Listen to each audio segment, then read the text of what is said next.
again tonight. Absolutely. Always happy to be here. And so coming off a bye week for football, but still everything else, going on, volleyball and all that. In fact, they're going to be in the playoffs next week.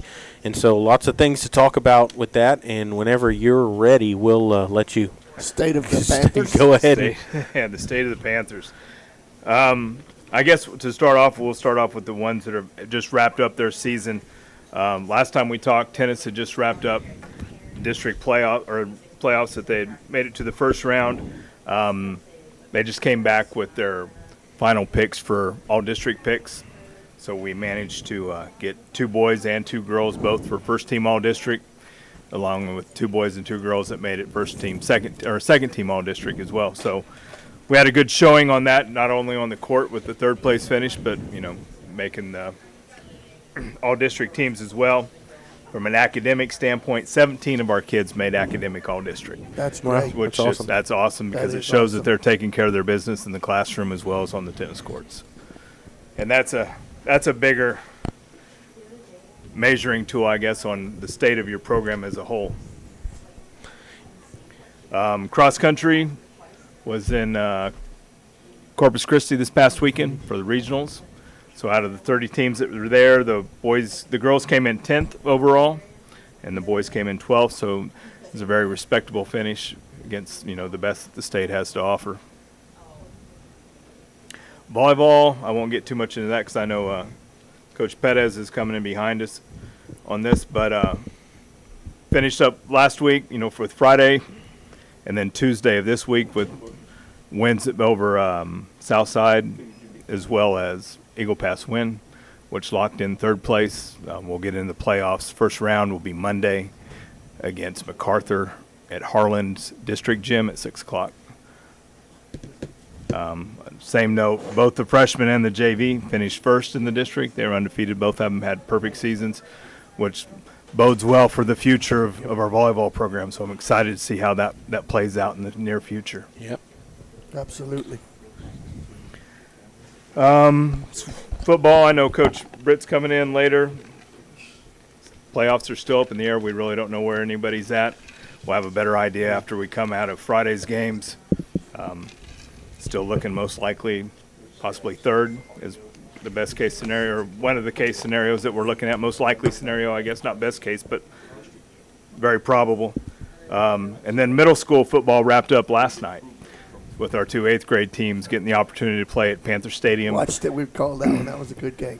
So that was fun. And then biggest thing afterward, Coach Britt was able to talk to them, bring them all together, because next time they're all on that field, they're all on the same team. So that was a good opportunity for them to kind of passing of the torch of we're no longer, from a football standpoint, competitors, we're teammates now. And that's a neat growing process to watch them kind of combine.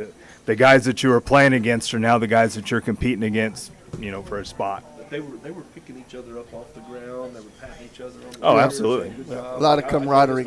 Yeah, exactly. And that goes back to a lot of things we've been saying since I've got here. Is we've got really good kids that work really hard. So that the sportsmanship didn't surprise me at all, because I've seen that across the board from our athletes. Swimming and diving. This past weekend, we're NISD, first event of the year. So, obviously new coaches, but excited about what we're doing. They've got swim experience. So we had a diver who took second place overall, and then I had a young man who finished in the top 10 of the pentathlon events. So first time in the pool competing for the year. Had a good showing of, it's going to be a fun year. I think they're going to make some vast improvements based on the quality of kids that we have and the coaches that we have. So it's a good measuring stick to find out where we're at that first event of the year. So we're kind of the new kids on the block. Isn't this the first or second year? We had it last year as well. Okay. But that's good to have them winning stuff already in their inception. That's awesome. Yes. This is the first time we've had a diver. Wow. That's right. She finished first at one event that we had, and the first diving event that we had, and she finished second at this one. So, and that was against a lot of 6A opponents. So that's good. That is awesome. Yeah. Looks good for the future with that. Girls basketball, their first scrimmage this weekend is going to be at Clemens. So we'll kind of get to assess on where we're at with that new group. We got a new coach, a lot of new energy. It's going to be a lot of fun. So we'll see how that plays out when we get the first girls on the court to compete against somebody other than, themselves. They've been Right. practicing for a couple weeks against each other. Now it's put it into a real life situation. And then boys, Hopefully they'll have to wait a few weeks to get all their complement of players that a few of them will still be playing volleyball Well, a couple of yeah, rounds, absolutely. a couple of Yeah. rounds into the playoffs. Who is the new basketball coach, the girls' basketball coach? his name's Tyler Montgomery. Okay. And then boys basketball starts today, practice. So that's it, kind of a wrap up from the sports that we've got going on. Other things we've still got going. We were in a bond committee the other night looking at, the growth and the expansion that we're going through with the district, and we'll get a little more into the athletic facilities when we get into the next bond meeting with that group next month. We're in branding committees because we're going to obviously have to put a mascot and some colors into the new high school and a couple new middle schools that are coming down the pipeline very, very shortly in the next couple of years. So there's a lot of growth going on, a lot of conversations about, what the future is going to look like. Wow, It's I'm a interested bit- to yeah, see the it's- colors. That's Yeah, and it's, a busy time in sports. You got basketball starting. Everything else is still going on. There's a lot going on right now. Absolutely. which Yep. it's a fun time of the year. Yeah. I love it. But we always have stuff going on. Because when you get in the spring and you go, oh, we got everything going on in the spring. We got baseball, soccer, track. There's really not a downtime. No. Yeah. Alrighty. I was going to ask you something, Coach. Now and I forgot. Progress on the turf. Yeah, that's what I was. Um, I mean, it was just brought up when we were. You can doing say that. no comment. no, You can I'm not going to say anything that's not public knowledge. I don't believe. They did the soil sample test, and we talked before about how long, depending upon how far down we're going to have to dig. If this passes, to come back with stabilized soil to be able to hold and support what we're doing. Those results, we're supposed to have them back on October 27th. Then they'll go to the engineers, and then they'll be able to tell us how far down we're going to have to dig down, come back with enriched soil. And that's really going to be the driving force on timeline and cost. Because if you have to go down 8 feet, and that's obviously labor costs and movement costs and mixing soil and enriching soil is going to be different than 6 feet. So plus when you bring it back in, you have to bring it in layers and roll it, and then it has to cure for a certain number of days. So the difference between 6 feet and 8 feet can be almost a month. A lot, yeah. So there's a lot of variables that we don't know from a timeline standpoint and a cost standpoint just because we haven't got those results back. So once we get those back, then we'll be able to give an educated number and an educated timeline and let the board decide if we want to move forward with that. Awesome. Awesome. Anything else, guys? Anything? Any last thoughts? No, it's going to be a good year. It's been Yep. a fun year so far. I'm Yep. excited. So the way we were kind of discussing the football, you still control pretty much your playoff Yeah. atmosphere. If you take care of business Friday, if the Panthers take care of business Friday, it pretty much locks up at least a spot in the playoffs. Yes. Depending, because there's another key matchup. I think it's You got Nixon playing somebody, and Martin are playing. Or, Yeah. yeah. Into it, and they can throw a wrench into it. So, but still, if you win, you still can control whatever. Right. And It's Fox Sports. And when you look at the tiebreaker and the way it's set up, it's going to come down to points. Yeah. And the point variations right now favor us. Based on who we're tied with and all that Based kind on of stuff. who yeah. we've lost to Yeah. and by how many we lost versus who we've beat and how many we've won by. So the fact that we've been in every game bodes well when it comes down to a tiebreaker, because on the negative side, we haven't lost by as many points as some of these other schools have. Yeah, I think, 9 combined points to the 3 losses or something like that, 9 or 10 points. 2, 3, 4. Yeah. Yep. And I know, looking at the other district they'll play, I know that they had their big one last week with Miller and Veterans, and it was 59-40. Miller won that game. Yes. That's crazy. And that game was even closer than what the score was. Was it? Yeah, the wheels came off in the fourth quarter. Wow. But, well, so thanks for joining us. We always Absolutely. appreciate having you here and Always letting us happy to know, be here. especially what's going on with the other sports that we don't really get to hear as much about. So, Yes, sir. We'll take a break, and then we're going to come back with volleyball, and you're listening to Sports for Supper here, and we'll continue in just a moment.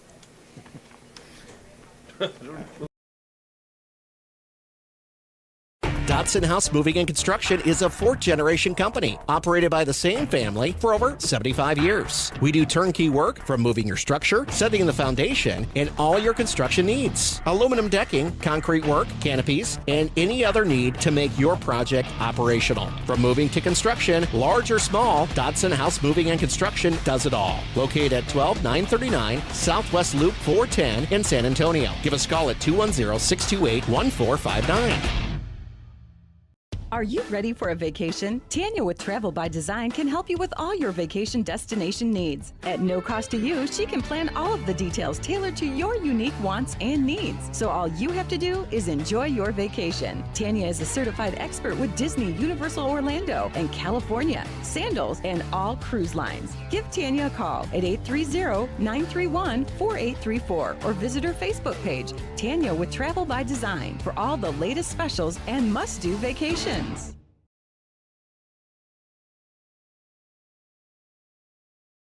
Peerless Equipment, your South Texas irrigation experts. Peerless Equipment specializes in sales and service of irrigation equipment to the agricultural and wildlife industries. This includes hose reels, big guns, pivot systems, underground pipelines, turbine well pumps, booster pumps, motors, valves, and an inventory of much more. Stop by one of their locations in Hondo and Pearsall, or give them a call at 210-434-7867. Peerless Equipment, bringing water to you.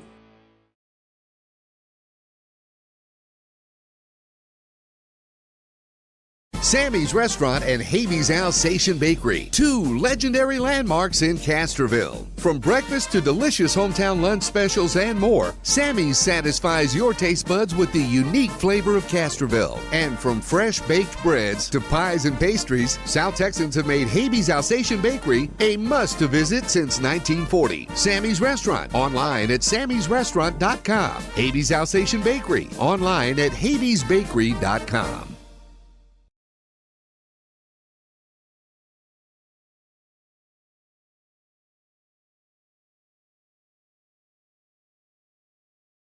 Bush's Chicken, one of the oldest locations in Castroville, is proud to serve the Medina Valley area. Bush's Chicken has one goal: be the best. Bush's Chicken knows its success comes from loyal customers in the communities they serve. Stop by Bush's Chicken on Tuesday and get the Tender Tuesday deal, or try their buffalo fries and ask about their Panther special. It's always a hit. Bush's Chicken, 935 Highway 90 East in Castroville. Call them at 830-538-2800.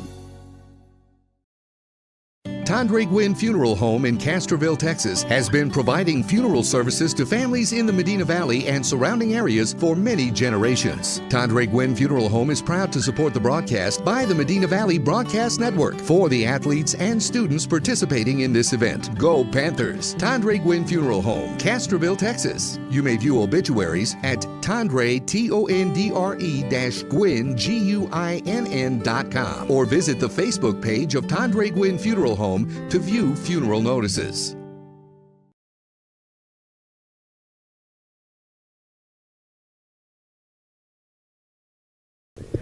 Welcome back here to Sports for Supper, as we had Coach Bull, the athletic director, on here talking about all the sports going on right now at Medina Valley, and now we're going to transition into the volleyball. And first, I want to congratulate y'all for getting in the playoffs again. And y'all have a match on Monday night, correct? Yes, against MacArthur. And are y'all going to be doing any kind of warm-up, anything before that, or no? It's just wait since till we're playing on Monday, we're not going to do any warm-up games. We thought about it, but it was just decided upon Monday, so we decided we're going to do regular practice and have an extra practice on Saturday to help us prepare. Was that a flip, or how did they determine Monday? So we basically agreed to Monday because that's what they wanted, as long as we got Harlan at 6 o'clock, because Harlan gives us the good juju. We have good vibes there. We do not want to play at Northside or Paul Taylor. Oh no. We don't. We've had some bad times with that. So we agreed to Monday as long as we got our gym and our time, and the coach was okay with that. So that was what we rolled with. And you got the early start instead of the 8 or 8, Yes. whatever, had to wait for the other. Yes. There's probably another match after y'all, probably. Possibly. I'm not sure how much Harlan's like using their gym, but we decided we did not want to have a late game. We are early birds. We are not night owls. Good. Yes. And you're listening to Coach Perez from the volleyball team, just so everyone knows, because we didn't introduce you. That's so, all good. But that's who you're listening to here, and so tell us a little bit about. So you've got your regular season, your district matches. Mm-hmm. Do you prepare any different for a playoff match, or is it kind of we want to keep the same routine going into this? We pretty much do the same routine. We hone in on a little bit more specifics. Like throughout the regular season, especially district, we watch a little bit of film and we kind of break them down. But by second round, we kind of know what to expect. So today we did a lot of skills. We worked on our things to fix from, yesterday, some just little tweaks here and there. But tomorrow would be looking at, some things we'll see on Monday. So we know we're going to see a big block. They got some couple big girls with some big swings and some big shoulders.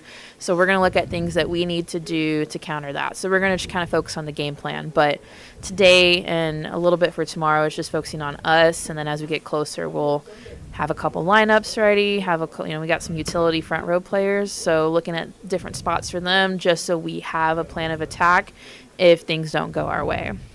So no, we don't change a whole lot. We just kind of hone in on the specifics.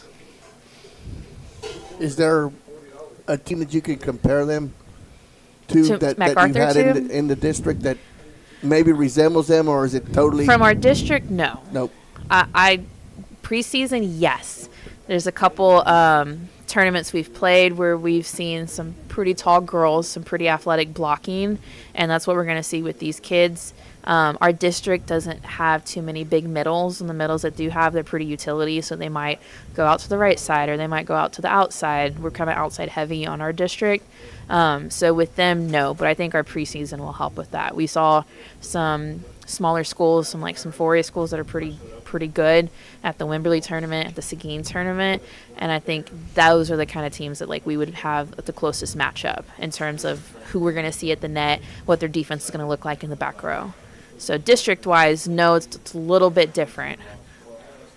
But that goes also to point out what Coach Griggs said at the very first Sports for Supper, that y'all planned on playing a tougher preseason to get you ready for district. Exactly. And thus, that's why we didn't have a stellar record in the first half of the season. That way you can prepare yourself for what's to come and pretty much be the underdogs. And here we are. We did have a lesser record going in than I think one other school in our district, and it turns out we were the underdogs in a sense, and so thus we came out better than what our record was going in. So I know Coach Griggs, like I said, talked about that she planned on playing a little bit tougher district preseason matches, and so like you said, it's good to see that y'all have played somebody there, so y'all are ready and know what to expect. Right. We like to get out of San Antonio for preseason. Just other schools, neighboring areas, they do things a little different. They're different club kids, things like that. So it's just kind of nice to see because, the goal would be, yes, we win on Monday. We keep playing, so we're going to keep going up north and to the east. And those are the kind of schools that we tried to match up with, or schools that we wanted to see. So that's kind of the goal is preseason. We might take a couple more losses. We might come out more neutral than some of our other district teams, but that is the goal, is we would see those teams in in playoffs rather than the teams we see in district. That's interesting, something you just said, because I never thought about it because I've never had to deal with it, is that you said you want them to see other players from that they don't play club with, and I never thought about that they probably play with them and against them throughout the year, so they're familiar with them. But if you go outside of that, you're playing against different competition, brand new. Different clubs, different kind of brands, different kind of coaching styles. You see them run different plays, offense and things like that. So it's just good to see something that's a little more competitive, something that's a little more different than just what we normally see outside of our district. And because really with our district, we've been in there for quite a few years. So it's like some of these kids have grown up since middle school playing each other. Yeah. So it's just good to see something different in competitive terms. And I think that helps us for playoffs. Playing each other during school, but playing. And then club ball too. With some of them in club ball also. So But so that's their height is more. They're Going to big. be more challenging than what the Panthers have seen. Then They're big Berthas. They're blocks. They got block. It's going to be some good blocking. They have a nice middle who runs a very fast tempo ball, and so we're going to have to block as well. And so I think it's just going to be a lot of fighting at the net. I think defensively and our passing is pretty solid. They might have some weak holes we can pick at, but at the net, sorry, we got my shorties over here laughing because they know, and one of them is our shorty front row player. We are going to have to be smart. We're going to have to use their block against them. And so we haven't seen a whole lot of that with our district. Our district, we're not super tall. There's like 1 or 2 kids for each team. We got a pretty decently tall. We got some high jumpers on our side, but it's not something we've seen regularly. And so for them, they have 2 kids side by side that are pretty stellar, and then they got another 2 girls that are also pretty good at the net as well. So it's just a matter of, like, we haven't been challenged a whole lot at the net. It's been more defensive from the back row. So our district digs the ball like crazy, and the blocks aren't always as high as the digs. This time, it's going to be more of like Dig City is going to be small. Block Central is going to be very high. When you said plays a faster ball, you mean like hits it harder and faster? It's or do a you mean faster, something like they're short. I've got They're you. going to run like a 0 tempo. So setter's going to be going very early, and then hitter's going to be right behind her. So you. it's not like we have time to react. It's going to be you have to read the ball. You have to be up with her. I didn't know if you meant like the pace of the ball or anything like that, because I would imagine that plays some kind of role when you have a girl that can just really smash it. I mean, they can hit for sure. Luckily, we've seen a lot of hitters from different groups run fastballs and quick balls. We've seen strong hitters and strong arms and things like that. But we haven't seen a lot of in our district where the middles run a short ball where they're leaving early. They are in the air when the ball is set, and so it doesn't give you a whole lot of time to block. You have to pretty much just go one-on-one matchup. A quick set or a shoot. Exactly. Yeah. So they run pretty much a 1 that's like a 0 tempo. And I did see on one of their highlight films that they do run a slide quite a bit. Yes. So I know we didn't see much of that, and I don't think No. I've only seen it a couple of times on y'all side. Yeah, we're working on it. I did that notice layup that. is coming. Yeah. Well, that's a good thing. Yes. But I want to touch base on what you said about the front row, because like you said, we haven't had many opponents with strong arms. What I've noticed with MacArthur on what I saw Max Preps is they have strong arms. You're not gonna be able to get through them, whereas our district, they are blocking, but you can go off their block. Their arms were a little less A little bit weaker. sure-footed. Yes. Yeah. Them two, from what I saw, are going to be strong. That being said, you're going to try going more over or more precise with it? So we're definitely looking at matchups. Right. So maybe putting our taller girls, we got some high jumpers, and matching them up with them. So looking at like those first 2 rotations where they're really side by side. And then also we're going to try to use their hands. And so we're not going to blast through them, but if we can go off the hands or we can go high hands and make the defense behind them work, that would be the goal. And so that's kind of what we're prepping for the next couple of days is we know we have a big block in our face, but here's how we're going to use it for our advantage. Awesome. Well, tell us about the 2 young ladies you brought with you here today. Well, so we got Maddie Bull, who's one of our front row players, and she's our little hustler because she runs everywhere all the time. And then we got Gracie Pooh. Great, I call her Gracie Pooh. Gracie Medley. She's one of our DSs who also covers like everything off of the floor.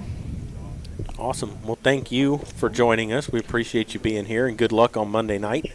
Real quick, could I ask something of yeah, Coach Pettis? Yeah, go ahead. Was Taylor calling the spot serves, or were you telling Taylor for the spot serves last So night? Senior Taylor, Miss Statistician, was like, Coach Bettis, can I please call the last set? And I said, okay, Tay, but we have to be like up 2-0. And she's like, okay. So that was one of our deals. We let Abby Beal serve the 3rd set.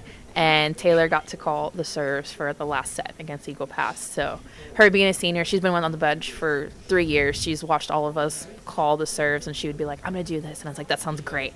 And so there's a couple points. She got those short balls. She was all excited. She called those for sure. Reza got 2 aces off of her when she was Yes. Reza. Yes. Danielle got in that groove, and I Yes, was she like, did. you do you, Taylor. That's awesome. So, yes, we were excited. And that's Taylor's been a part of the program all 4 years, and she's one of those kids that was just unable to play with some injuries and things like that, but she's been a huge part of the program, and she's such a good kid. So we definitely wanted to just reward her in any That little is way we awesome. can. Yes. And actually, I wasn't the one that saw that. My production manager, which is Ryla John, my daughter, she's the one that says, Papa, I think Taylor's calling the serves. And sure enough, I look over there, and I was trying to read your lips to see if you were telling her or not, but I never saw your lips move. No, every now and then I was like, hey, are you going to do this? I'd tell Yeah. her before, and I was like, hey, this is what this girl is doing. This is what we work. This is what's not working for her. And she's like, okay, got it.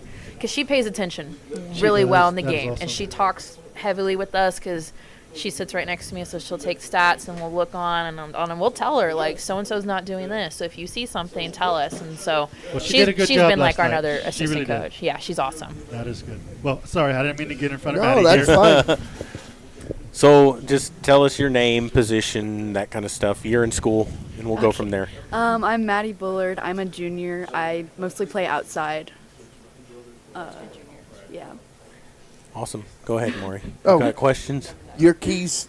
What are you looking at when you're in there on the other side, as far as where you should be on the court and things like, or I guess.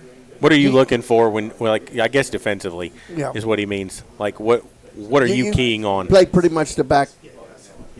She's in the front. You're Yes, at sir. the I net, play right? front. Oh, Yeah, okay. yeah. She's at the front. This was the tight. No, okay. I'm sorry. So what I was looking for defensively, mostly off blocker.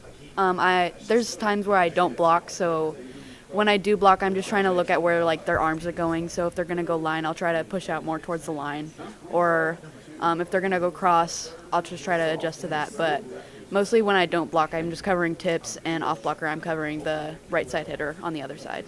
So who are usually the ones that are with you in the front row? That would be Abigail Beal and Kara Garcia. And is that going to change now because of the taller team? I'm not The sure rotation, yet. or this is a question that I had, and I get confused watching. What do they mean when they say your rotation is out? Or when they call that what? Out of rotation. Yeah, how does that? Do you have to go back in the same spot every single time? So before the ball is served, you have to start in your rotational position, so the 6 positions on the court. And so when you do any kind of like serve receive or you're swapping, like at the nets or in back row, you can't overlap certain players. So they have to start in certain areas. And so you'll see the girls, or like when people are like stacked together, that's them staying in their rotational positions. And then after the ball makes contact with the server, then they can switch into their defensive or offensive positions. Yeah, so you just have to start in an area on the floor. Right, you have to start in that's that your certain area. Like square or whatever. So sometimes people will accidentally cheat over, or they like don't realize like when they're passing on serve receive. Sometimes they tend to hop. They got happy feet and they cheat over a little bit. Well, the person in front of them is now out of rotation because they scooted too far over. So they have to stay in certain lanes. That makes Okay. sense. Yeah. So when your coach says that you're the runner and you run more, what does she mean by that? It means like, so say our back row gets like a off pass. Like if that ball is just like going in the back of the court, I'm probably most likely gonna be the one that's chasing after it. I gotcha. If I get it or not. So yeah, like running in the bleachers type thing. Has that happened? Yes, unfortunately. Unfortunately, yes. At Legacy, I think you did. I think so. Yeah. I'm not sure. I think you Yeah. went between the chairs and the scorers table, and you ended up Yes. over there. So And yeah, I think- she's a hustler. I will attest to that. Seeing you play out there and how much you hustle. Yes, sir. I'm not. I help a league, Castroville. Castroville does have a 5th and 6th grade league. I do coach one of them, and we invite our girls to come watch y'all. And on our text chats, we're always mentioning about the hustle of play. And honestly, I have referenced you because I will say she is a runner. She's out there diving. I'm surprised you don't wear sleeves with elbow pads. I really am. Because when MMA, my daughter played club, she had the there. And I'm surprised you don't wear those because you were on the, you Yes, hustle. sir. You're going for those dives. You're going for those off hits. And it is impressive what you do out there. Thank and you. so I see why they reference you as a runner because for her size, like she says, she's on off blocks and she's there for second contact, and it's not always on those quick blocks for second contact. It's not always straight up. You have to chase them, and she does run. I will say that, and you are a hustler. Yes, sir. Thank you. I really enjoy watching you. Thank you. When so MacArthur coming up on Monday night, what's the biggest threat they pose to you as an individual player? I would probably say they're right sides. I don't really know what to expect from them yet. I expect them to be pretty smart. So just knowing to get the balls on off block that they may hit to me, probably the biggest thing. And probably their middle. I expect big hits on that too. So I would say that. And how do you prepare for that? Like, how do you prepare for seeing things that maybe you haven't seen since before district? I'd probably just say repetition or like knowing I'm in the right spot all the time and just trying to get whatever I can get. Just like no drop ball kind of thing. And do you play other sports other than volleyball? Yes, sir. I do powerlifting and I throw for track. Awesome. Cool. Imagine that. Triple B's sister powerlifting. Has he contacted you this week? Wished you any good luck? No, sir, not this week. Not this week? Is he kind of support you, though? Is he Yes, sir. bigger brother pick you up? Yes, sir. That's good. Well, you all got anything else? Look forward Nope. to play against MacArthur. Yep. Good Absolutely. luck Monday night, and y'all. we'll move to the next young lady. And if you'll tell us your name and all that, and we'll go from there. Hi, I'm Grace Medley. I'm number 8. I'm a junior, and I'm a DS. And that defensive specialist, right? Okay. So do you play libero or no? No. No. Okay. I'm the other person in the back. Okay. And so you can be sub and rotate it normally then, Yes, right? sir. The libero can't. Yes. They can just kind of stay there and do whatever they want, right? Yes, sir. As long as they're on the back. So tell us about, so you have MacArthur coming up Monday. What do they pose a threat to you as an individual player? Their biggest threat is just their big hitters. I have to be able to read them well enough and adjust to them with our blockers. That way, just basically the ball never is going to hit the floor. How tough is it for you to be a coach's daughter and play a different sport? And is he a big critic? Sometimes he gets in coach mode, but I love that he supports me and he's my number 1 fan. That's great. What perfect scenario? What if you would be out there? What do they call those? The pancake. Have you ever had any of those? Not in a game. I had one in practice today, and I've had one in tryouts. And those are the only 2 I've ever had. Because I've seen a couple, but I watched the Southside game, and that one, I have no idea how that gal got that ball Yes. over the net. You remember that one? No. She was falling, and just I don't. They're very hard to do. I mean, that's. But I mean, is that something that you can practice, or that's just instinct in the middle of the game? I feel like it's just instinct. Like, I think defense is a mindset. It's just see ball, get ball. And so if that's how I need to get the ball, that's what I'm going to do to get it.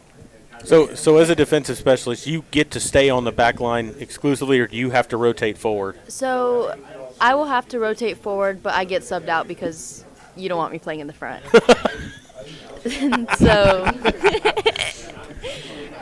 So whenever the front row player goes to the back, that's when I go in. Okay. Yes.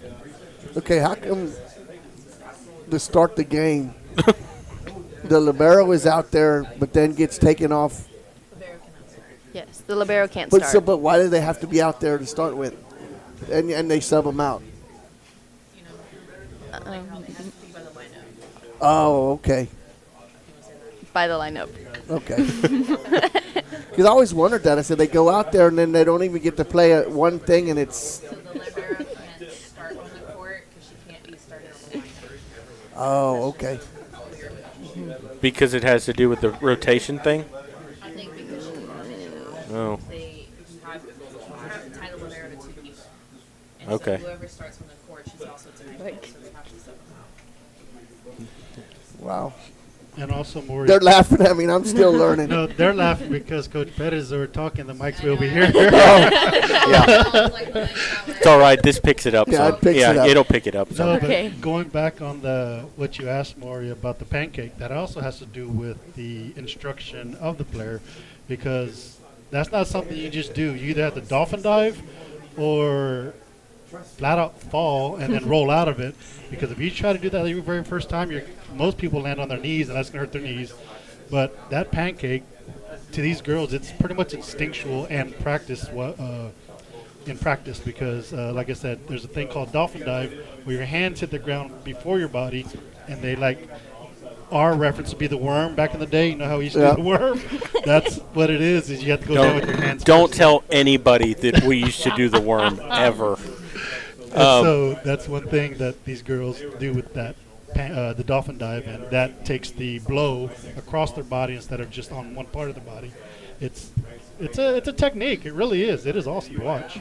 Do you do any other sports other than volleyball? I do track. Track? What do you do in track? I throw. You throw? Yes. Awesome. That's cool. So, did you say you're a junior or a senior? A junior. You're a junior. So y'all both have a year left coming up next year. Yes. And one thing, have y'all played since y'all were? When did y'all start playing? I started playing volleyball in first grade. Okay. So it's been a long time. And you? I started playing when I was really young. I don't remember. Okay. And y'all both play club volleyball too? Yes, sir. So when y'all play, y'all basically play year round. Do y'all ever have a time where you're not playing volleyball, or do you get a time off?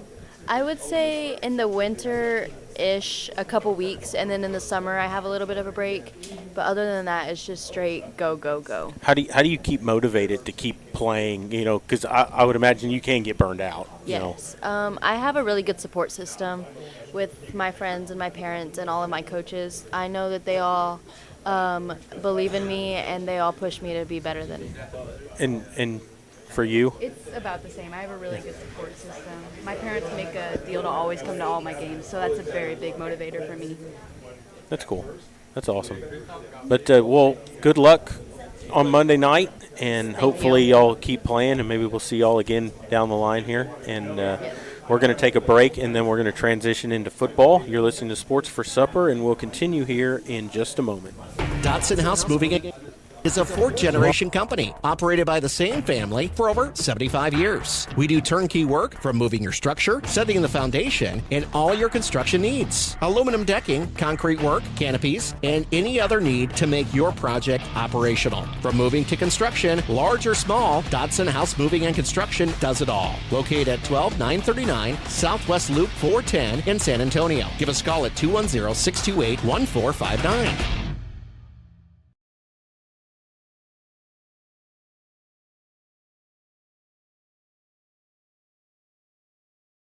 Are you ready for a vacation? Tanya with Travel by Design can help you with all your vacation destination needs. At no cost to you, she can plan all of the details tailored to your unique wants and needs. So all you have to do is enjoy your vacation. Tanya is a certified expert with Disney, Universal Orlando, and California, Sandals, and all cruise lines. Give Tanya a call at 830-931-4834 or visit her Facebook page, Tanya with Travel by Design, for all the latest specials and must-do vacations.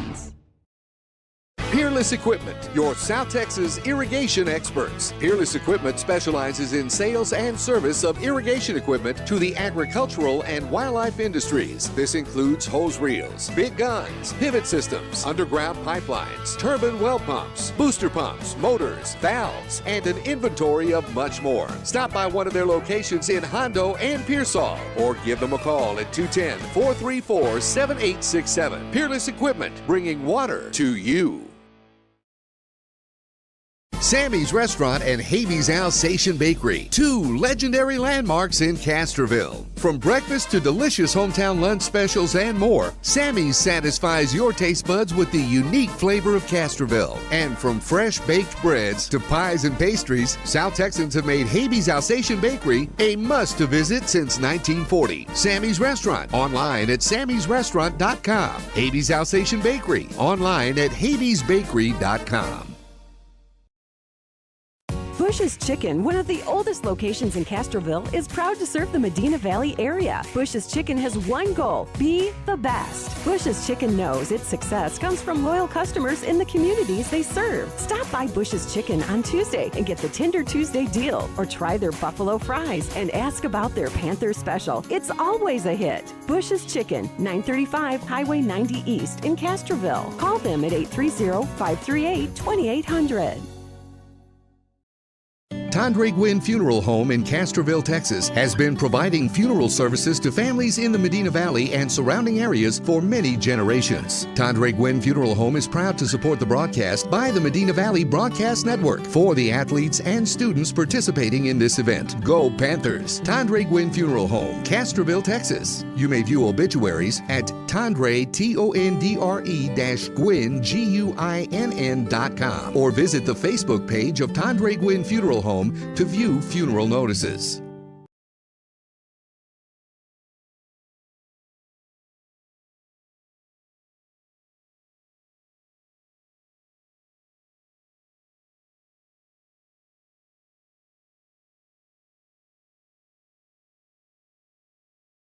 Welcome back here to Sports for Supper as we had the volleyball team on here, and good luck to them on Monday night as they have their playoff matchup with MacArthur. That game's at Harlan Gymnasium at 6 o'clock, and we've got football on here now. Coach Britt joining us along with Coach Langhart over there, and we appreciate y'all coming. Yes, sir. Appreciate y'all having us, man. Congrats to volleyball on the big win last night. It's your first round matchup on Monday night against Mac. And so you guys had a bye week this week, and probably something that you looked forward to kind of regroup, and I don't mean that in a bad way, but you can regroup. So tell us a little bit how you handle the bye week moving into to South Sand. It was good to have. I felt like we actually kind of got a little bit healthier. Not much, but got a little bit healthier, which is a good thing. Honestly, like with the bye week, you're always scared because, you don't want to pull back too much, but you also don't want to go 30 periods on Monday, at the same time. So we gave the kids Saturday and Sunday off after that game. And then we came in on Monday during the athletic period, and we did our normal workout, did our normal Panther ball, let them run, and then we filmed them during the athletic period. So we filmed them then, and then we actually let them go Monday after school. And then Tuesday we turned back around and we went 18 periods. It wasn't a whole lot of indie. It was more a lot of group, business drill, things like that, running cards, things like that. We went 18 periods and we still conditioned. That way you don't want to lose everything that you gained. We've been in good shape all year. And so we still did our conditioning, but we went 18 periods on Tuesday, Wednesday, Thursday. And then Friday after school, we gave them off. Saturday, Sunday, we gave them off. And then Friday, the coaches, we went and scouted South Sand, Southwest Friday night. And then we worked, obviously, in the weekend. And then, we're sending cut-ups to kids. And we got the film on Tuesday from South Sand. So we, obviously we're starting a game plan pretty early and then starting talking about it. We're running their defense and scouting their offense and scout. So, did that, showed up Monday, and then went right back at it, man. It's a normal Monday, 30 periods, quick sprints. Tuesday was a normal Tuesday, went 26 periods in Raymond Berry, and then we had a middle school matchup last night with Loma Alta, MV middle 8th grade at the high school. So all the coaches, they finished up with the varsity and the JV, and they came over and got a chance to watch some of the first half of that. And then so a few of us stayed the whole time, which was good. And then, we went 20-24 today and did NASCAR. Me and Coach Linhart did some running. I may cramp here in a second. Honestly, I'm hurting, but I know, right? Yeah, I know. And so we did some running with the kids, and we got after it, man. So it's just you got to keep showing up, keep holding kids accountable, keep pushing. It's kind of weird. It's one of those deals where you get put in pressure situations. I'm like, I just want to keep applying more, and so we kind of turned it up even more. Honestly, if you really know the truth, and that's just is what it is, So it's just gonna make us better. That's the way I look at it. Well, and you still kind of hold your own fate in your hands with the playoffs and stuff. You win the next two games, you pretty much got it sealed up. Mm-hmm. And you've got what does South San look like? What are they going to do? Well, I mean, it's their last game. They got some seniors, so I expect Coach Barone to have those kids fired up. It's a home game for them. So we expect to get their best. On Friday night. I'll talk defensively, what we'll see from offense standpoint. I'll let Coach Linhart talk about their offense defensively. Coach Montoya is their first-year DC there. He's from Southside. He was at John Jay back in the day, does a good job. We're going to see an even front. We expect the even front. They're big in the interior. They got some big kids inside. They got a couple big ends. You'll see a kid named Elegant Thompson, number 88. He's going to play both sides of the ball. He's going to play defensive end, and then he's going to come over and play the outside, and I'll let him talk about him from that. Physical, athletic, big, long kid. He's probably one of their better players, honestly. And then the Saldana kid, 23, on the other end is pretty good. They got a Mike linebacker, number 16. He's a roam in the middle, and then they're going to play two outsides. We expect to see two high shells, some man. They like to, they're not a big blitz team. They're going to play gap sound defense, 4-3. I expect tight corners, things that we're going to get off press coverage. You have to give the quarterback a little bit of time to, go through his progression and read it. But, we're excited. We've gone against evens quite a bit since the first game against Ivy. It just is what it is. It doesn't really change much for us. We'll do a few things differently against it. But, if they mix the front on us like Southside did, then we'll be ready for the audit at the same time. So, What was it like, Coach, last night? You have the same school, but they're playing against each other. And then afterwards, you got them all in a group. We were talking to them. What did you tell them? Like, okay, y'all were opponents this week or this whole year, but next year. Yeah. And we saw that during the game. I mean, each team would help the other one off the field. There was no point. There was no animosity between each one. And both of them, tell you what, if that's some of the defensive players you're going to have coming, you should be pretty well smiling after watching that. I mean, because there was some hitting going on there. We thought we did. We thought they flew around and wrapped up. So at the end of it, I brought him up. I had a chance to talk to the first game as well. I got out there late because we were finishing practice, but I was able to stay and talk to him, and I brought him up. And I'm not gonna lie to you, I told him, I was like, I congratulated Loma Alta on the win, but I also told him, don't make this your Super Bowl. I know it sounds crazy, but don't. Like, there's such – I've told him – I said this literally. I said, I have told every head coach that I've talked to this year how excited I was and that our staff was of this incoming freshman class. We knew exactly what Medina Valley had. We expect big things out of them. We knew what Loma had. We expect big things out of them. Me and Coach Linhart, Coach Medley go to one of those schools every single Monday since the season started. So, we see the 8th grade every single Monday, and that's during our season. We'll go more during the off season. So, but I told him that let's not make this a Super Bowl. I said we are super excited to get both of y'all on campus because I told them the sky's the limit for both of them when they combine themselves and become one. I'm not gonna lie to you. I said I'm from Louisiana, and in Louisiana we dap it up, and I made them get up and shake each other's hands and give each other hugs. And it's kind of weird, but in all honesty, that's just what we do, and where I'm from. So they did it too. They giggled it up, and then they took a picture. So I mean, man, we're super excited about both middle schools in that, and I'll let Coach Linhart talk about it. I will say, offensively, I felt like we turned it over a little too much. Obviously, ball got on the ground. We'll fix that with some indie time. And then, honestly, it makes it tough whenever you know that you're running dirty and, things like that over and over. They both know the plays. So it makes it pretty tough. I thought they did a pretty good job, at least in the first year of the scheme. And then I expect it to build on, from there, at least down at that level. And then, obviously, when they get to us, it'll progress.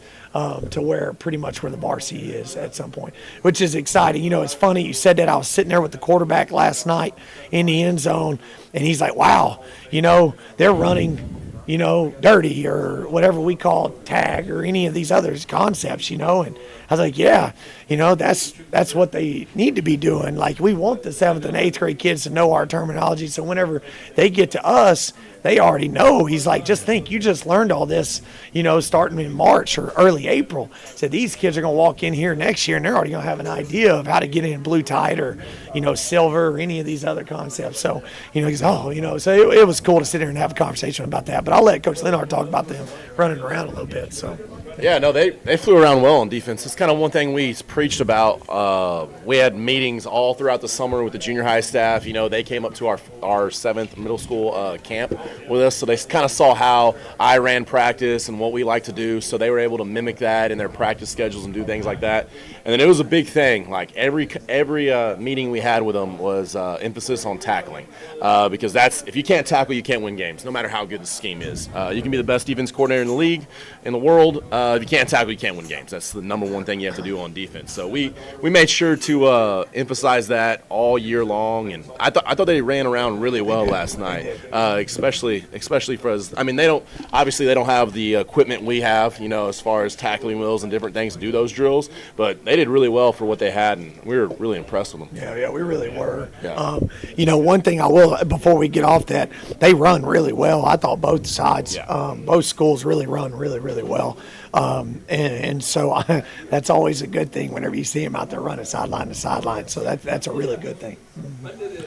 So, Coach Linhart, tell us a little bit about South Sand. Let's not go there again. It's very easy to say that. But yeah, not go South back there. Sand. No, it's okay. They're going to be spread mostly. They do get under center, and they'll try to run power stuff. But they're mostly spread. It's going to be a lot of run game, though. They have a big fullback, number 40. They'll put him out in doubles, and they'll motion him in. And they're going to run GH counter, power lead, zone read, different gap schemes that we've seen all year long. Not really anything we haven't seen yet as far as defensively. But they're going to try to run the ball on us is what they're going to try to do, which we're cool with. Like, we're all about that. That's one of our identities that we've established all year long, is stopping the run. 2 weeks ago, I mean, you saw that. 18 carries for 20 yards. So we're all about that. We want to play smash mouth football. We want to be in your face, stop the run. Because once you can do that, then you can do all the fun stuff in coverage, which is also what we like to do, to get turnovers and different things like that. So they'll run gap scheme. They'll throw the ball, like Coach said, to 88, the Elegant Thompson kid. He's pretty good. He's tall, lanky. He'll be the number one receiver. They'll throw him on the solo fade. They'll throw him on the slant. They'll throw him on the post. And then their running back's pretty good, 22. He runs extremely hard. I don't think we've seen a running back like him since Martin. I thought the Martin kid was really good. He ran extremely hard, ran through tackles. So we haven't seen a back like him for a while, which is a good challenge for us. You know, hopefully we win out and we make the playoffs. So playing a good back is very, very important for us. As far as we gotta. Sometimes we struggle with backs that are power backs because they want to run through our face, and we don't always bring our hips and hands and finish tackles. So it'll be good to see another one of those. Well, who knows what Cigarella has? I don't know, but as far as that goes, seeing at least one more of that before hopefully the playoffs come, because it just gets you in that mindset of you got to do things right every single time, and that's kind of how it's going to be this week. We're going to have to spill counters, spill power, make it go sideline to sideline, run to the football, 11 hats to the ball, do our job in coverage, and kind of like what Coach said, this is it for them, you know. And that's not like we're going to dominate them or anything. That's just that it is like their seniors won't get another game, most likely, you know. So they're going to leave it all out there. Yeah, they'll throw the kitchen sink at you. You never know what they'll call. Yeah, so that's kind of what we prepared for all week. We know what they've been doing, but at the same time, it's like we're practicing all the possibilities of trick plays you could see this year, because at the end of the day, they're going to try to win the game, you know. And being honest, if they beat us, they knock us out of the playoffs. So that's just more motivation for them. Last game of the year, they win, knock Medina Valley out of the playoffs. So we're just preparing for anything as far as that goes. And I think we've done a really, really good job as far as communicating this week. And the kids are hungry. We've been playing really well defensively, and the standard is the standard. And I think they've stepped up to that, and they're fully prepared for this week, and I anticipate / hope we play really well on Friday, which it is what it is, and maybe not, but I from what we've seen in practice, running around to the football, you know, all 11 hats to the ball, communicating, and our football IQ has gotten tremendously high this year as far as reading the H-back, the fullback, and there's always tells. Every offense has a tell that you can find. And, well, when this guy does this, it's going to be jet sweep. Or this guy does this, it's going to be counter. Or this is going to be power. And they do a really good job of picking that up communicating, and the more you know, the better you can be, because you can start anticipating plays and playing like that. So they're definitely going to be a hard out. It's not going to be we're going over there and just to stomp old South San, and they're definitely not what they've been. The quarterback can throw the ball pretty decently, so we anticipate a very hard-fought game. And if you watch the game from last week, I mean, they had Southwest 0-0 until 5 minutes in the second quarter. Yeah. And then even then it was 14-0, and then they just kept punting the ball to the Tyson Dean kid, which is not a smart thing to do. He's one of the best athletes in the district. But if they don't do that, I mean, it's a very, very close game. So they're going to be a hard out. They're not just going to roll over. Yeah, no, they've played the top teams in the district very tough. I mean, they almost came away with a win at Southside. Yeah, they lost by that was in the one. last couple. That was because they were beat up the week before. That is true. Yeah. That is true. But so good luck on the week I got coming a up. question Go ahead. Absolutely. Go ahead. Talking about telltale signs, you didn't buy any tickets for any other games and put a scout in there to try to video anybody, did you? No, we're not like Michigan. The Big 16 just does it a little bit different. We're both SEC guys over here. I'm glad you asked that question. Yeah, we're both SEC guys over here, so we hear a lot about the Big 16, and one of our guys on staff's a big Ohio State fan, so we hear all about Ohio State all the time. Big It's just 12. it's just golly, it's like a broken record, but no. No, getting on the serious side, what we noticed, and I know y'all had a rough day, we've noticed we're calling different numbers out constantly on the defensive side of the ball. It's like a line change. You guys are y'all are keeping people fresh. People are buying into the system. There's more and more players getting involved. What is that? How does that make you feel as a coach, knowing that they're buying into the system? And they're having success when they're in there. Absolutely. So 2 weeks ago, you probably saw a lot more than you had before because Southwest packaged, right? They brought the big guys in. So when that teams that do that, good for them. They want to do what they do. But at the same time, that's a giant advantage for us because now we know what you're going to get in. So one of the reasons why you saw that is because we're packaging too. Cool, you're going to do that? Well, we're going to bring our big guys on also that haven't played a ton, like Riley Blythe or Isaiah Martinez, some younger guys that haven't played a ton because our front three guys are pretty good. Like that's 34? Fears, 34. Fears is getting in there. Yeah, Fears, Skolark, Lodi, those guys are just they're really, really good. So those other guys like 34, 40, Isaiah and Riley, they don't get a ton of playing time because those dudes are dudes. But the opportunity they got last week is, we moved Lodi outside because we knew we were going to expect an outside run, so they got the opportunity, and they did great. Oh, absolutely. They did great. And even guys like Connor Crisp, you saw 12 in. He was playing a corner position, which we knew that they weren't going to solo out a receiver, so he was basically just another outside backer. Sophomore kid got on the field, ran around, and he's played early in the year for us. He started as the outside backer against Jay. He started as the outside backer against Tivy due to injuries. Now he's back at safety. But, those guys, man, it's awesome seeing them run around, and it's awesome seeing them at practice too because they're hungry, because they go against the ones every day because they're the scout team guys, and then the JVO comes over and gives us a scout team look. Well, now they get to go in and do reps, and it's a single guy on the defense as far as up and down at all that's not completely bought in with what we're doing, and they're all about it. As soon as they're hungry, especially those young. Oh, yes. Yeah, it's fun to see. It's fun to watch, and it's good for those kids, and I think the best thing that I've seen all year long is no selfish players, right?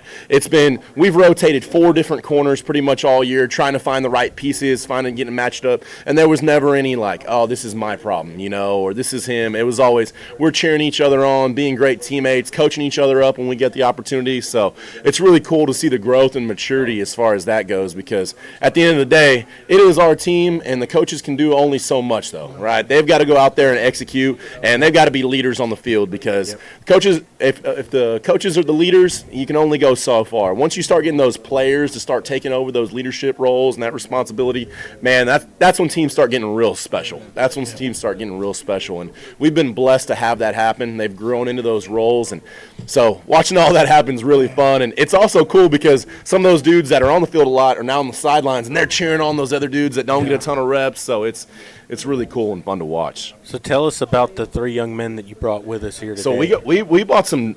Well, two different ones you have not seen yet. Two guys you have not seen yet. So we brought our starting free safety, James Martinez, number 21.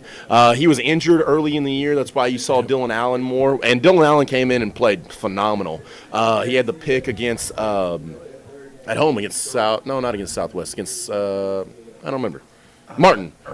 Yeah, Martin. And he was playing well. James was able to come back from injury and earn that spot back, and he's been playing extremely well since he's been back. We bought Gunnar Reynosa, guy you definitely don't know, right? Special teams, yeah. So the best thing about that. Talk about that name. No, what a Gunnar. They're saying it like I'm saying a bad thing. No, like we were fired up. You can ask them later at halftime. I shouted him out at halftime because I thought that was going to be the difference in the game. Because it's really cool seeing those guys that don't get a ton of reps, right? A ton of reps on Friday nights and make a play like that.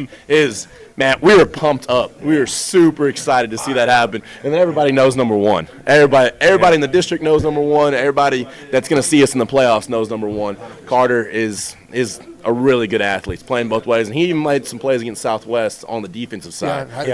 Which in some key situations, which was awesome to see.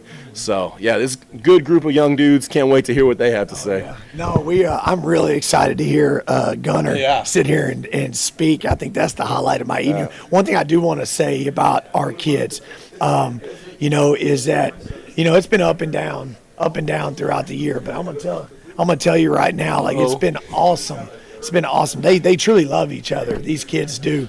We get after each other every day, both sides of the ball, but they truly do love each other, and it's been nice to see. The atmosphere, the love, them wanting to still get after each other, even through the ups and downs. So it's been good, man. It's been great. We always ask the players a prediction. Coach, I got a question for you. Are we going to get to see the trash can? Man, I hope so. I hope so.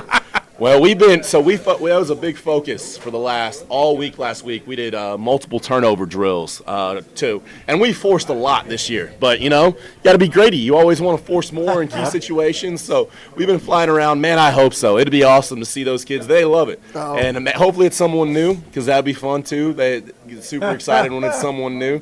But at the end of the day, as long as we stop the run and hold them to a goose egg, I'll be happy, regardless of if we get some turnovers or not. Turnovers are always a bonus. That's what I tell them. Yeah, there you go. Yeah. Awesome. Well, guys, thanks for joining us. Absolutely. Appreciate you, man. Thanks for having us. And we're going to take a break, and then we'll get the players on here. You're listening to Sports for Supper, and we'll continue here in just a moment. Dodson House Moving and Construction is a fourth-generation company operated by the same family for over 75 years. We do turnkey work from moving your structure, setting the foundation, and all your construction needs. Aluminum decking, concrete work, canopies, and any other need to make your project operational. From moving to construction, large or small, Dodson House Moving and Construction does it all. Located at 12939 Southwest Loop 410 in San Antonio. Give us a call at 210-628-1459.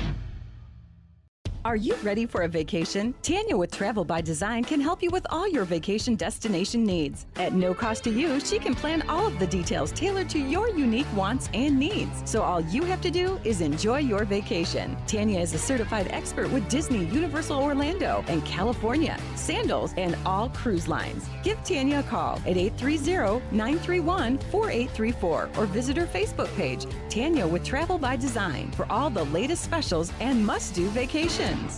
Peerless Equipment, your South Texas irrigation experts. Peerless Equipment specializes in sales and service of irrigation equipment to the agricultural and wildlife industries. This includes hose reels, big guns, pivot systems, underground pipelines, turbine well pumps, booster pumps, motors, valves, and an Sammy's Restaurant and Havy's Alsatian Bakery, two legendary landmarks in Castroville. From breakfast to delicious hometown lunch specials and more, Sammy's satisfies your taste buds with the unique flavor of Castroville. And from fresh baked breads to pies and pastries, South Texans have made Havy's Alsatian Bakery. Bush's Chicken, one of the oldest locations in Castroville, is proud to serve the Medina Valley area. Bush's Chicken has one goal: be the best. Bush's Chicken knows its success comes from loyal customers in the communities they serve. Stop by Bush's Chicken on Tuesday and get the Tender Tuesday deal, or try their buffalo fries and ask about their Panther special. It's always a hit. Bush's Chicken, 935 Highway 90 East in Castroville. Call them at 830-538-2800. Tandre Gwynn Funeral Home in Castroville, Texas, has been providing funeral services to families in the Medina Valley and surrounding areas for many generations. Tandre Gwynn Funeral Home is proud to support the broadcast by the Medina Valley Broadcast Network for the athletes and students participating in this event. Go Panthers! Tandre Gwynn Funeral Home, Castroville, Texas. You may view obituaries at Tandre, Tondre-Gwynn, Guinn.com, or visit the Facebook page of Tandre Gwynn Funeral Home to view funeral notices.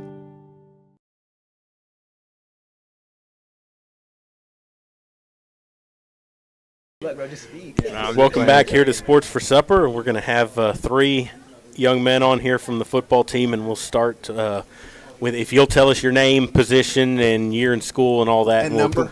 Number. We'll go from there. All right, so my name is Gunnar Reynosa. I'm number 52. I play outside linebacker and special teams, and I'm a senior. And so you're here because you ran back the blocked extra point and ran it back for 2 points. So take us through that play, because that was a huge play in that game, especially at the time. Yeah. Turned the momentum, and that could have been the difference in the ball game. So talk us through that. So pretty much throughout the game, I think when Southwest was driving, I think it was like the second or third drive, and they lined up to kick a field goal. The first time I didn't go because I'm not going because my role is I was supposed to blow up that wing guy, but for some reason, because I thought for some reason they were gonna kind of fake it, because you never know about Southwest. So then I kind of eased up on it a little bit, and I saw the wing kind of just take a little tiny step inside. So then they missed the field goal, and that was good for us. And then the second time they went out, they kicked the ball. That was whenever they scored. And then they went out for PAT, so I was like, you know what? This time I'm just going to go through there and just try to see what happens, right? So number 42, the wing, he steps down, but he doesn't give me a push or nothing. He just lets me go by, so I go by. And, of course, the snap was bobbled, so I think that helped me a little bit. And next thing I know is I have my hands up, and I kind of as soon as I get in front of the kicker, the ball just randomly just hits my chest. So then it takes me a millisecond. I notice I have the ball. I do a little spin. I don't know if y'all saw that. I did a little spin. Yeah. And I just took off. And then the first time I looked behind me, I just had to make sure. And what about the second time? Second time. And the third time. And the third time. And the fourth time. And the fourth time. And the fifth time. I looked behind me to make sure number 1, Tyson Dean, and number 2, Voss was not behind me. And so, so I kept looking. Nobody was behind me except for the kicker, 44, but he was kind of hawking me down a little bit. I'm not going to lie, towards the end. But yeah, next thing I know, I score, and I don't know what's going on. I just hear a bunch of people cheering. And then last thing, I got to give a shout out to Dylan Allen and Jacob Warren, because Dylan Allen blocked the kicker for me as soon as I picked, and he kind of slowed down. And then towards the end, when I was about to score, Jacob Warren just ran right in front of the people behind me and just walled them off. So where we were sitting, there was a flag thrown. Yeah. And we didn't know what happened there. We were like, you got to be kidding me. They're going to call this back. And it was something that probably wasn't even close to where the play was happening. Yes, did you know there had been a flag thrown? Honestly, before they actually signaled what it was? Honestly, no. I was in a moment, and I was so happy. I was just so pumped up because I scored. And I didn't notice there was a flag until I already, started celebrating. And, everybody's kind of, quiet. And then I look at Coach Britt, and I hear Coach Britt yelling from, the top of his lungs. I hear him yelling about something, so I'm kind of mad a little bit. But then it turns out that it was a sideline warning on Carter and Jaden. It was a flag. They threw a flag on Jaden Tercero, number 2, and Carter for pretty much running towards the end zone. But because you got to stay within that box, right? Yeah, I mean, and the good thing is just a warning, luckily, so nothing happened, and you got the 2 points. Well, you were worried about number 1 or 2 from the other team catching you, and it was our number 1 and 2 going to take the touchdown or the 2-point. Yeah, pretty much. I was when I scored, I didn't know which way to celebrate, so I started running toward the southwest sideline. That's awesome. But then But if I would have known Carter and Jaden were literally right behind me, I would have probably did something with them. So, we've called your name before on kick coverage, and on punt coverage. But are you there on the returns also? Are you kick return? Yeah, are you on? No. So you wouldn't be in a scoring situation usually at all anyway. Nah. Yeah. Not at all. And so that's just one of those things that right place, right time, and you made a good play to get in there, and luckily the ball didn't just bounce off of you somewhere, because you never know. Is after that play, how come it wasn't? How come he didn't get to dunk it in the? Because I don't think it would. But at the same time, when you get points that aren't from your offense, I think that's special. You should get. What are you doing on? What's your role? So pretty much towards beginning the week we played Jay, I kind of just been moved around a lot. Whenever we played Jay, I was on the right side. So whenever we would push it or me to the left side, and pretty much I'm the third guy on the left side, so I'm pretty much deep contained. So pretty much if the guy bounces out all the way to the other side of the field, I'll be there, and me and Connor Chris will be there because he's the L2, and then of course we got our safety as well. Cool. So yeah. Yeah. So do you play other sports other than football? I've been doing track for 3 years. Okay. But I think I might do powerlifting as well this year as well. What do you do in track? I try to run. Sometimes I'll try to run the 4x1, 4x2s. Okay. I'm a sprinter. Awesome. So after you ran that kickoff back, showing your speed, did you challenge Carter to a 100-yard dash? Absolutely not. No? Absolutely not. I think Carter would definitely leave me in the dust. He'd probably be in tomorrow than today. So no, that makes sense. That makes sense. Trust. That makes sense. Trust. That's all. That was an awesome play and watch and get to call. And good luck in the game coming up Monday night. Thank you. Or Monday night. Friday night. Yeah, Friday I'm thinking night. of the volleyball still with Monday. But, yeah, good luck Friday night, and we'll move on to Thank you, Mr. sir. Hewitt over here. A repeat offender? Yep. So, we'll just kind of move from him on to you. So while that play's happening, you got the flag thrown on you. What was going on? I was really excited because I heard that, I heard the block of the kick. I didn't actually see it, but I just heard it. And I heard everybody started cheering and stuff, and I, ran up. And I seen it was Gunner running the ball back. And I was really excited because, it's Gunner. So I just ran all the way with him. And it just so happened to be a flag, unfortunately. So you caught a touchdown pass against Southwest also there at the end of the half. did. And, that was kind of a very weird game in that all the points were scored within the last 2 minutes of both halves. Right. So take us through that play where you caught that touchdown there, because that was a nice catch that you made in the end zone. Yes, sir. I could have done a better job of selling it because it was actually a screenplay, until fade. I kind of just read in the fade, and it was a really good ball from Michael Newton, landed right in the pocket. So he makes my job easy. And so we know you played defense a little more than you normally do. We've seen you on defense before, but you made some plays defensively. Take us through playing both ways, or actually all three ways, because you're on special teams also. I like it. Coach Britt keeps us in tip-top shape with the conditioning we do, so it kind of makes that much easier.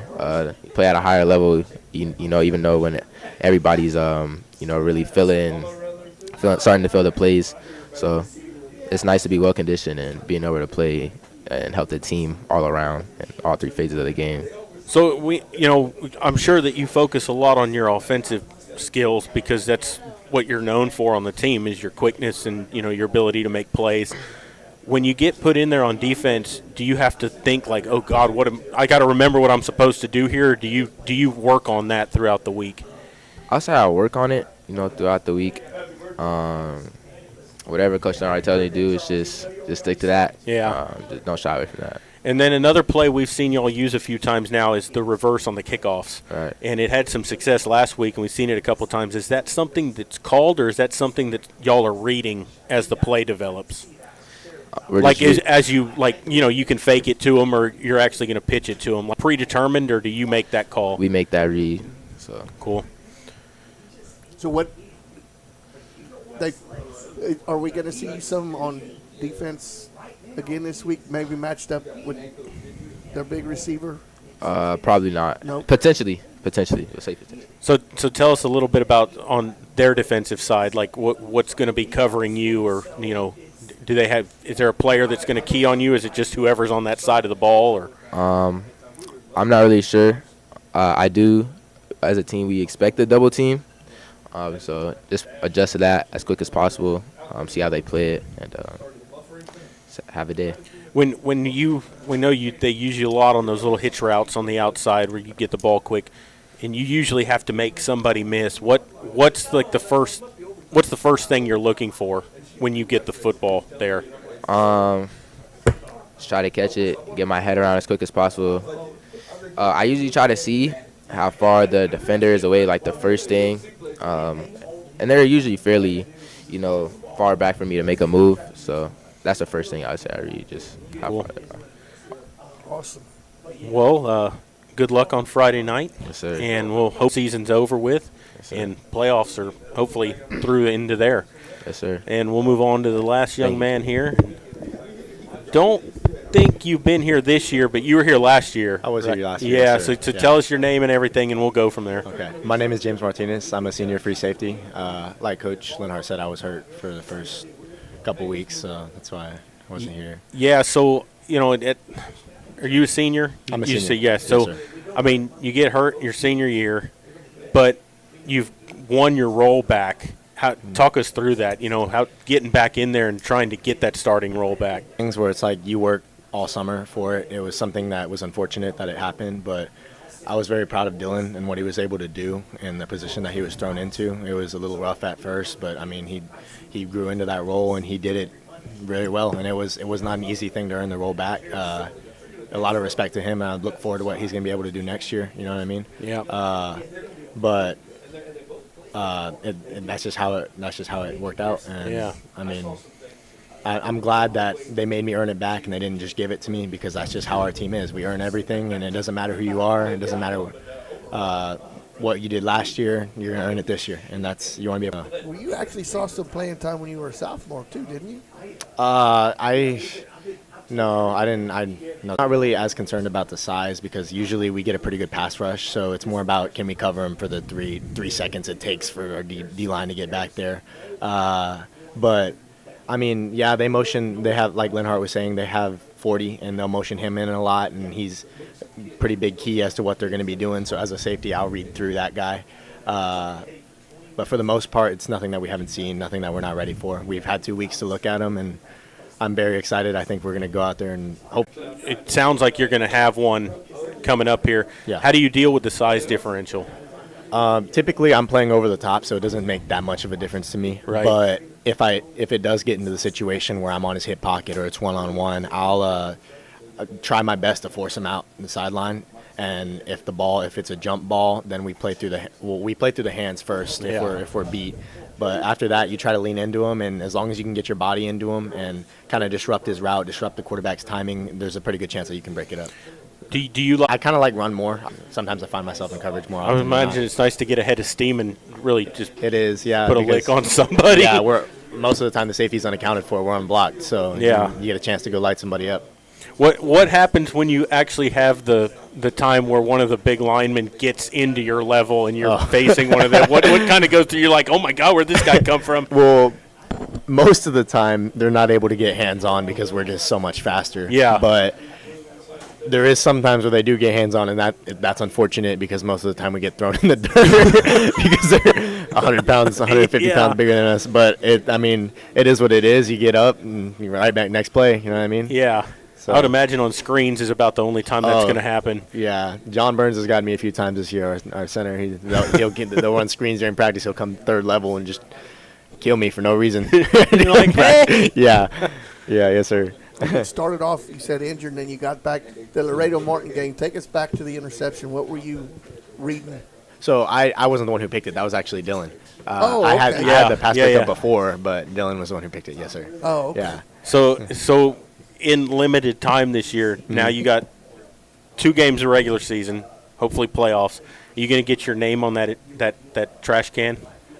Ideally, yes, sir. I mean, that's what we're shooting for. South San, they should pass the ball, and we haven't looked forward to Cigarroa yet because we're worried about South San. But and then whoever else comes after that, we'll play them when we get there. But, so prediction for the week. What do you got for you individually? Man, for me, I'm hoping at least 5-6 tackles and hopefully a PBU or two and maybe a pick. Who knows? We'll see what happens. Awesome. Yeah. Carter, your turn. Your prediction for you for the week. My prediction, I predict a win. Awesome. So win. He said that the last time he was here, and it was a win. He was right. Yep. I predict another block kick, this time for a touchdown. That's awesome. Hey, block's a block. And a win. And a win. Awesome. Well, guys, thank you all. Good luck on Friday night. And we're going to take a break, and then we'll come back and wrap things up. You're listening to Sports for Supper, and we'll continue here in just a moment. Tandre Gwynn Funeral Home in Castroville, Texas, has been providing funeral services to families in the Medina Valley and surrounding areas for many generations. Tandre Gwynn Funeral Home is proud to support the broadcast by the Medina Valley Broadcast Network for the athletes and students participating in this event. Go Panthers! Tandre Gwynn Funeral Home, Castroville, Texas. You may view obituaries at Tandre, Tondre-Gwynn, Guinn.com, or visit the Facebook page of Tandre Gwynn Funeral Home to view funeral. Bush's Chicken, one of the oldest locations in Castroville, is proud to serve the Medina Valley area. Bush's Chicken has one goal: be the best. Bush's Chicken knows its success comes from loyal customers in the communities they serve. Stop by Bush's Chicken on Tuesday and get the Tender Tuesday deal, or try their buffalo fries and ask about their Panther special. It's always a hit. Bush's Chicken, 935 Highway 90 East in Castroville. Call them at 830-538-2800.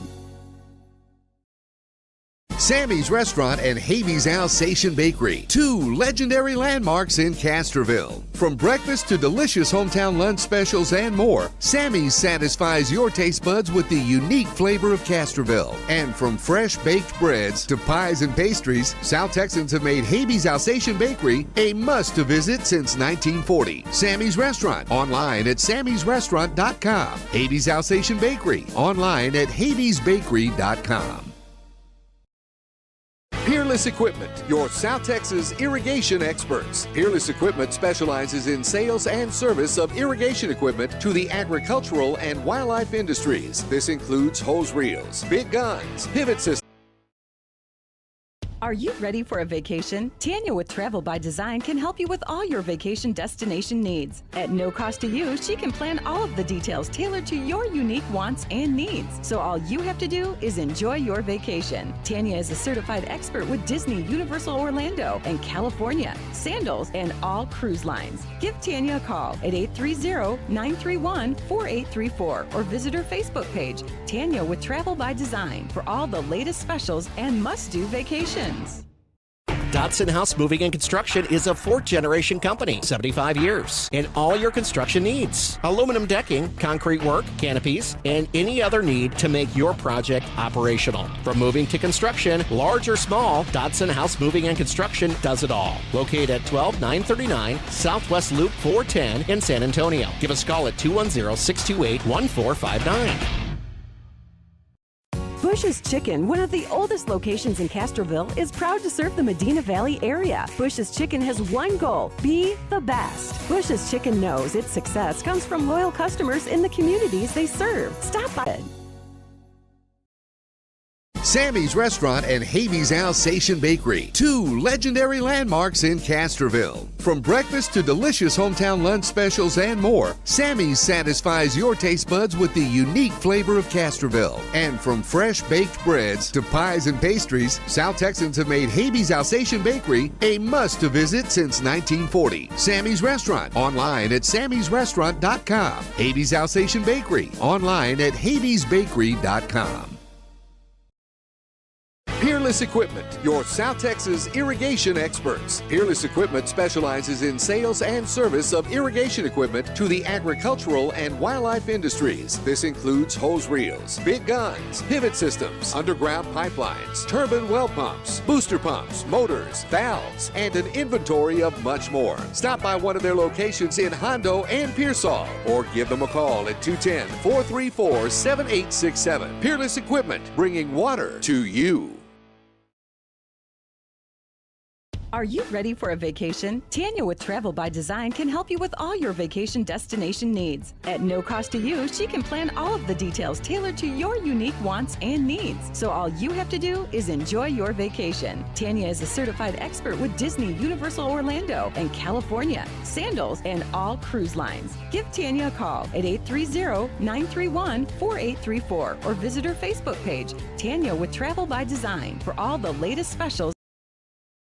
We're back here at Sports for Supper as we had volleyball, football, Coach Bull on here tonight, and want to remind everybody that we've got volleyball playoff game Monday night. That game's at Harlan High School, and it'll be at 6 o'clock against MacArthur. That game will be live on MVBN2, but it will be in audio only because MacArthur won't allow it. Right, MacArthur will not allow live stream. Wasn't UIL this time. It was actually MacArthur that didn't, and I think they did the same thing last year. Yep. But we've still got to get approval just to do the audio broadcast, so we're hoping that they'll let us do the audio like they did last year. Yeah. And also remember to join us on Friday night for Medina Valley against South Sand. That game is at Bobcat Stadium. Big game. Yep, big game. And, it's the last road game of the season. You only got 2 left. And when you think about it, the season's kind of flown by. But only 2 games left, and your playoffs are on the line. So a big game for the Panthers, and they need to come out with a win. And, Jared, I did hear some positive things from Coach Bull as well about the playoff situation. We're not mathematically out of a third-place finish. Right. Which is okay. I mean, you'd like to finish as high as you possibly can. But also, we've always been under the impression that the first 2 places get a home in the playoffs. It's only the first-place team gets a home. So if we do finish third and we play the second-place team from that district down there, we will get to flip, and we could possibly get a home game out of it. So didn't know that. Yep. Because that's going to be veterans again. Will be the second-place team in that district because Miller beat them the other night. And I think they were undefeated, both of them. Right. Yeah, and that's so a lot of things will be settled again on this, this Friday night. Right. Yep. And a win, and then you got one more game next week against Laredo Cigarroa, and that'll be the last home game. But Panthers on the road. That'll be a 7 o'clock kickoff. We'll be on the air around 6:40. And I do know also that the band did get sweepstakes when they went to Rutledge Stadium, so they're advancing to the next round. And so the area round. Depending on what the press box is like at South Sand, we'll try to get the band on if we can. Depending. The only unfortunate thing is we'll be on the visitor side, so you won't be able to see them the front. No, but you can at least hear them and see the formations and stuff that they do. We just unfortunately will be on the visitor side, but we'll make the best of it that we can and try to get them on there. And we'll find out also when their next competition is and talk a little bit about that on Friday night. Guys, anything else before we... Let's go get a win. We wish the best of luck to Jared and his wife, the impending birth of their next child. Yeah. Hope everything goes well. It could be any day now. Yeah, it could be, and we will. The last it's going to be is October 1st. November 1st, yep. So we'll go in next Wednesday regardless. Yeah, so we will not have Jared for next week, but... Nope. But he's got a good excuse. Yeah, so this is my last regular season game of the year, so I'm hoping for a win there and hopefully some playoffs so I can continue to do some down the line there. But, big week in Panther sports. Volleyball starting the playoffs. Panthers need a big win. Football, and also want to say congratulations to the cross-country teams. I know they're not advancing on, but they did very well in their season this year, boys and girls. Well, as did, I guess, team tennis. We really didn't talk much about team tennis. I guess they made the playoffs. They got third, yeah. They got third, they got third, and they made the playoffs. And also the girl that's diving, I mean, she's finished first and second in 2 meets, and good. That's a big deal. So congratulations to them, and we'll see you on Friday night when